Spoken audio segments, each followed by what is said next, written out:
రజతోత్సవ సభ తర్వాత గులాబీ పార్టీల కుంపట్లు షురు అయినాయి. హరీష్ రావు కవితలు వేరు కుంపటి ఏర్పాట్లు చేసుకుంటున్నారట. ఇక హరీష్ ఇంటికి పోయిన కేటీఆర్ 2 గంటలు మాట్లాడిండు. అంటే బతిమిలాడిందని చెప్తుర్రు.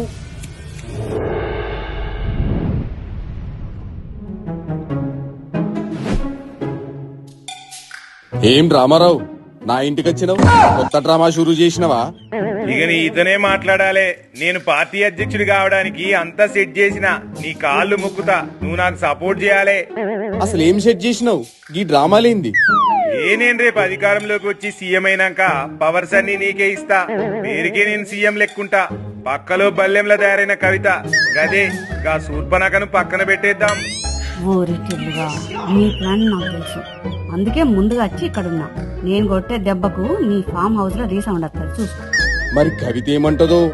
గది ఇప్పటికే ఏరుకుంపటి పెట్టే మాట ఇంటలేదు. నాకు ఏడ దెబ్బ కొడుతుందో అని భయమైతాంది. సరే ఎడబకుతి, కేసీఆర్ మాట నీ మాట ఎన్నడైనా కాదన్ననా? అట్లనే చేద్దాం. ఇక నేను సీఎం అయినాక నీకు ఏ గతి పట్టిస్తానో చూడు మచ్చా. నువ్వు సీఎం అయితే మరి నేనేమైతానో నాకు తెలియదా? నా ఏర్పాట్లలో నేనున్నా. నువ్వు మళ్ళీ తిరిగి రాకుండా అమెరికాకు పార్సులు చేసిడే బిడ్డా. ఏమనుకున్నావో? అమెరికా వచ్చినాక మీ ఇద్దరి సంగతి నేను చూస్తా బిడ్డ.